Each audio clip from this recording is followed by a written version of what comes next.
Sir 'మేఘాలు చెప్పిన ప్రేమ కథ' దీంట్లో అంటే ప్రొడ్యూసర్ గారు చెప్పినట్టు బ్లడ్ ఉండకూడదు, రొమాన్స్ ఉండకూడదు, వైలెన్స్ ఉండకూడదు అని అన్నప్పుడు ఎలా అనిపించింది సార్? అంటే డైరెక్షన్‌గా ఇస్తున్నారు అవకాశం, దీన్ని ఎలాగైనా ప్రూవ్ చేయాలని ఉందా? లేకపోతే లేదు ఇలాగే ఉండాలి, ఇలాగే ఇప్పుడు సమాజాన్ని చూపించాలని అనిపించిందా?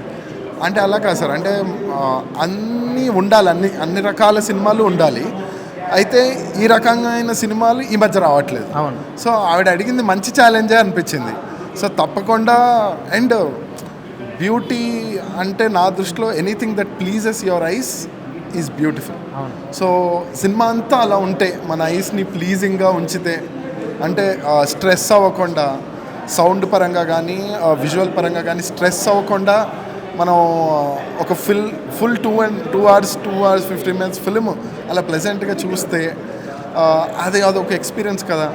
అలాంటి ఎక్స్పీరియన్స్ మనకు గతంలో ఉండేవి. ఈ మధ్యకాలంలో అలాంటి సినిమాలు రావట్లేదు కాబట్టి I felt this a great opportunity for me. So నేను దీన్ని నిజంగా బాగా చేయగలిగితే మాత్రం వర్క్ అవుతుంది అన్న ధైర్యంతో ఐ టుక్ ఇట్ అప్ అనమాట. నేను ట్రైలర్ చూసేటప్పుడు చాలా కలర్ఫుల్గా అసలు అంటే చాలా అంటే ఒక రకంగా ఈ సినిమాలో లేవు, కానీ ఆ మీనింగ్లో చెప్పాలంటే పెళ్ళైన వాళ్ళు హనీమూన్కి ఆ టైప్ లొకేషన్కి వెళ్తే బాగుంటుంది అని అనుకుంటారు. మీరు ఎప్పుడైనా అలాంటి లొకేషన్కి ఎప్పుడైనా వెళ్ళారా, లేకపోతే అదే మేడం చూపించగానే అదే ఫస్ట్ టైమా? అలా కాదు, నాకు మామూలుగానే హిల్ స్టేషన్స్ అంటే ఇష్టము. నేను బైక్లు కార్లు వేసుకుని వెళ్ళిపోతూ ఉంటా ప్లేసులకి. సో నాకు పర్సనల్గా హిల్స్, మేఘాలు అంటే చాలా ఇష్టం. సో ఆవిడ ఎప్పుడైతే వాల్పరి గురించి చెప్పారో, నేను ఒక స్టోరీ లైన్ చెప్పాక వెంటనే నెక్స్ట్ డే టికెట్ వేసి వెళ్ళు, నువ్వు you experience that location and come back to right the scenes అంటే నేను అక్కడ వెళ్ళి ఒక 8 days వాల్పరైలో స్టే చేసి, అంటే బంగ్లో హాపింగ్, చాలా మల్టిపుల్ ఏమంటారు అక్కడ రిసార్ట్స్ ఉండవు అనమాట, బంగ్లాసే ఉంటాయి. ఒక్కొక్కళ్ళ బంగ్లాలో స్టే చేస్తూ ఆ ఎక్స్పీరియన్స్ కంప్లీట్గా నేను ఎక్స్పీరియన్స్ అయ్యాకే రాసిన కథ అనమాట. ఓకే. ఇప్పుడు అంటే ఒకవేళ ఇలాంటి కథలో లైట్ కొంచెం రొమాన్స్ అనేది కంపల్సరీ అవసరం లవ్ స్టోరీలో, అలాంటివి ఏమన్నా వచ్చాయా? అంటే రొమాన్స్ ఉంటుంది సినిమాలో, కానీ అది ఫిజికల్ కాదు అంతే. ఓకే. డెఫినెట్గా రొమాన్స్ ఉంటుంది, బట్ అది ఫిజికల్ కాదు అంతే. We try to explore the other side of romance. Okay. స్టోరీకి ముందు వచ్చినప్పుడు మేడం ఇచ్చిన ఛాలెంజ్ ఓకే, ఎస్. తీసేటప్పుడు అంటే కొన్ని సీన్స్ ఇవి వద్దులే అని ఏమన్నా ఇంటరాక్షన్ ఏమన్నా అయ్యారా, లేకపోతే లేదండి ఇద్దరం అంటే మేము the moment we went to shoot, అంటే షూట్కి వెళ్ళే ముందే we decided we will make this kind of film only అని. ఓకే. ఇంకా I'm very particular in following rules. So నాకు ఆవిడ రూల్ పెట్టిన తర్వాత ఆవిడే ఏమన్నా అన్నా కూడా లేదు, ఇదే రూల్, మనం ఇలానే చేస్తున్నాం సినిమా అనే వి వెంట్ ఫార్వర్డ్. అస్సలు కాన్ఫ్లిక్ట్స్ అయితే లేవు. ఓకే. అంటే ఇలాంటి సినిమాలకి ఒక మ్యూజిక్ తోడైతే అది చాలా హైట్స్లోకి వెళ్తుంది, ఎందుకంటే మనం తీసిన ఆ సీన్ని ఎలివేషన్ చూపించేది మ్యూజిక్. అది ఎంతవరకు శ్రద్ధ తీసుకున్నారు? అంటే జస్టిన్ ప్రభాకర్ని సెలెక్ట్ చేసుకోవడమే మేము గెలిచేసామండి. అవును. ఆయన మ్యూజిక్ డైరెక్టర్గా మేము సెలెక్ట్ చేసుకుంటాం, ఆయన ఒప్పుకోవడం. అవును. మేము సగం battle we one already. And trust me, ఆయన క్రియేట్ చేస్తున్న మ్యూజిక్ మీరు టీజర్కే ఇలా ఉంది, ఇంక సినిమాకి ఎలా ఉంటుందో ఐ కెన్ ప్రామిస్. ఓకే. సాంగ్స్లో కూడా చాలా కొత్తగా, అంటే ఇన్స్ట్రుమెంట్స్ ఏమి యూజ్ చేయకుండా నార్మల్ సౌండ్స్ని యూజ్ ఆ ఆలోచన ఎవరిది, మేడందా మీదా?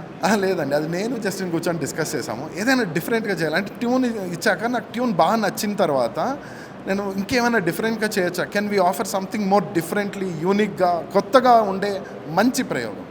అంటే కొత్తగా ఉండాలని చెప్పి ఏదో ఒకటి చేసేయడం కాకుండా ఒక మంచి ఎక్స్పెరిమెంట్ చేయాలి మనము. That should be sound experience to audience అని అంటే జస్ట్ మరి ఏం చేద్దామంటావు, shall we cut down music అని, అసలు మ్యూజిక్ ఇన్స్ట్రుమెంట్సే లేకపోతే అన్నాను అనమాట. ఓకే. అంటే this is a good idea, అసలు మ్యూజిక్ ఇన్స్ట్రుమెంట్సే లేకుండా కంపోజ్ చేస్తాను. So that's how we both decided to do it. అది ఇద్దరం కలిసి ఎస్ ఇది ఇలా చేసి ఒక మంచి ఎక్స్పీరియన్స్ ఇవ్వాలి అన్న ఫీలింగ్తో స్టార్ట్ అయింది. అలాగే టైటిల్ చూసుకున్నట్టే హిల్ స్టేషన్ దగ్గర ఉంటే నిజంగానే మేఘాలు పట్టుకున్నట్టు ఉంటుంది.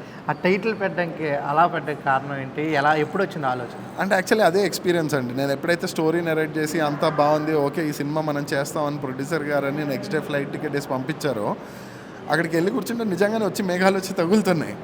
అది నేను నా ల్యాప్టాప్లో నేను రాసిన ఫస్ట్ టెక్స్ట్ సినిమా టైటిలే అనమాట, మేఘాలు చెప్పిన ప్రేమ కదా అని. ఓకే. ఇక అలా అక్కడే స్టార్ట్ అయింది అలా. ఓకే.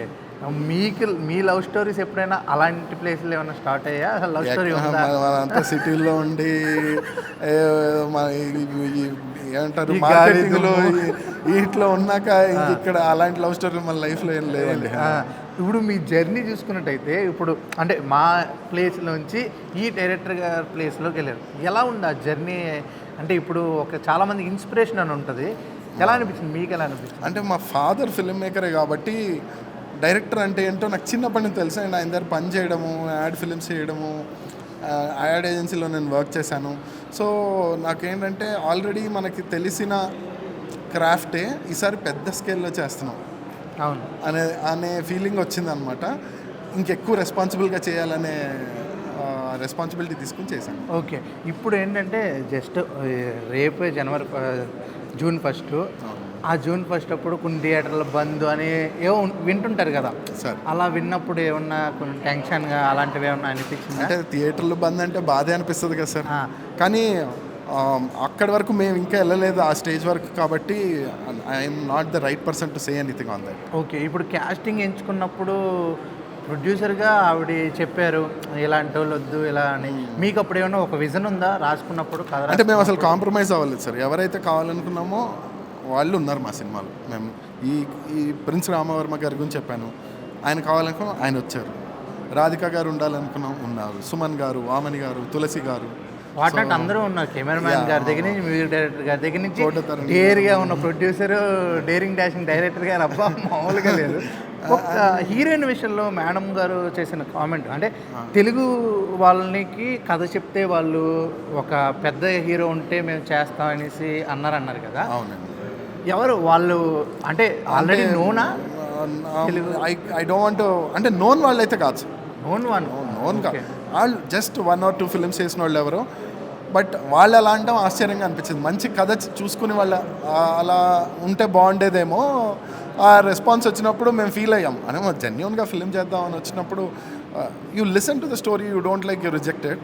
బట్ మీరు వినకుండానే వేరే పారామీటర్స్ మీద కథ రిజెక్ట్ చేయడం అనేది యాజ్ అ కాంటెంట్ క్రియేటర్ మనకి హట్టింగ్ అనిపిస్తుంది కదా. అవును. అంటే కొత్త వాళ్ళు ఓకే. అంటే ఇప్పుడు తెలుగు అమ్మాయిలు ఆల్రెడీ హీరోయిన్గా చేశారు కదా, ఒక 4-5 మూవీస్ చేస్తూ ఉన్నారు. వాళ్ళని ఎవరినైనా అప్రోచ్ అయ్యారా నార్మల్గా? అంటే నాట్ ఇన్ పర్టికులర్ అండి. I can't take names anyways for this. ఎందుకంటే ఫర్ నౌ నా సినిమా హీరోయిన్ పేర్లు ఏమొద్దు, వాళ్ళని ఎవరైనా approach? I don't think so. Okay.